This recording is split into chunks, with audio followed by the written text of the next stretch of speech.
کا مطلب ہے نسبح، ہم بے عیبی کا اعتراف کرتے ہیں۔ تو سبحان اللہ کا مطلب ہوگا کہ میں اللہ تعالیٰ کی مکمل بے عیبی کا اعتراف کرتا ہوں، بھرپور بے عیبی کا اعتراف کرتا ہوں۔ ترجمے پر غور کیجئے، اکثر لوگ سبحان اللہ کا ترجمہ صحیح نہیں کرتے اور مفعول مطلق کا ترجمہ سبحانہ کے اوپر جو زبر ہے اس کا ترجمہ نہیں کرتے، اور عموماً لوگ یہ کہتے ہیں اللہ پاک ہے، اللہ پاک ہے۔ یہ اس کا ترجمہ نہیں ہے، بلکہ اس کا ترجمہ یہ ہے کہ ہم اللہ تعالیٰ کی ذات کو ہر عیب سے پاک قرار دیتے ہیں، اس کی بے عیبی کا اعتراف کرتے ہیں۔ وہ سوتا نہیں، وہ اونگتا نہیں، اور وہ محتاج نہیں ہے، وہ مرتا نہیں ہے، اس میں کسی قسم کا کوئی عیب، کوئی نقص، کوئی خامی موجود نہیں ہے۔ اب ذرا دیکھ لیجئے،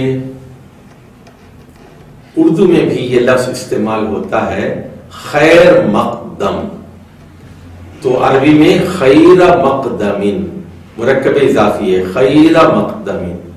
اب خیر مقدمن کے بجائے، خیرو کے بجائے یہاں جو ہے خیر کا جو مصدر ہے وہ نسبی حالت میں منصوب استعمال ہو رہا ہے، خیر مقدمن۔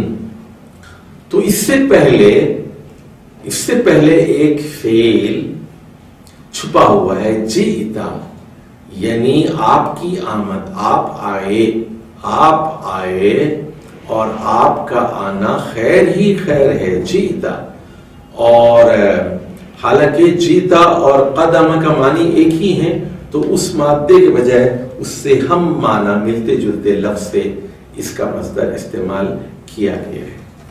چلیے اب آخر میں ہم مفعول مطلق کا خلاصہ آپ کے سامنے رکھتے ہیں، تاکہ مفعول مطلق کے جتنے قواعد ہیں وہ سارے کے سارے آپ کے ذہن نشین ہو جائیں۔ قاعدہ نمبر 1، مفعول مطلق جملے میں بلا واسطہ ایک ایسا منصوب مصدر ہے جو فعل ہی کے مادے سے مشتق ہوتا ہے یا فعل کے ہم معنی لفظ کے مادے سے۔ نمبر 2، مفعول مطلق سے خبر کی تاکید ہوتی ہے اور خبر کی قسم، نوعیت، تعداد، مساحت وغیرہ ظاہر ہوتی ہے، یا مفعول مطلق بطور تشبیہ استعمال ہوتا ہے۔ نمبر 3، مفعول مطلق کبھی کبھار کل، بعد، حق جیسے الفاظ کے ساتھ مل کر مرکب اضافی کی شکل میں آتا ہے، اور ایسی صورت میں کل، بعد اور حق مفعول مطلق کے نائب کی حیثیت سے منصوب ہوتے ہیں۔ اور چوتھی بات یہ کہ بعض اوقات مفعول مطلق کا فعل محذوف ہوتا ہے، بعض اوقات فاعل محذوف ہوتا ہے، اور کبھی مفعول مطلق خود محذوف ہوتا ہے جس کا تعین قرینے سے کیا جاتا ہے۔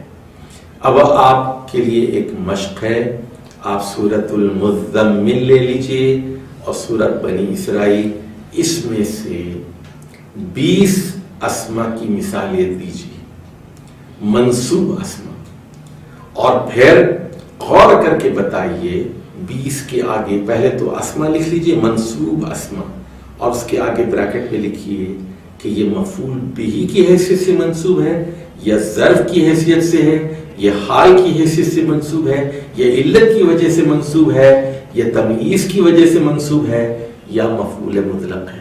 تو یہ 6 منصوبات ہیں، اور آپ کو سورۃ المزمل اور سورۃ بنی اسرائیل سے 20 مثالیں تلاش کرنی ہیں۔ کوشش کیجئے کہ ہر یہ جو 6 منصوبات ہیں ہر ایک کی 4 مثالیں ہو جائیں تو یہ 24 مثالیں ہو جائیں گی۔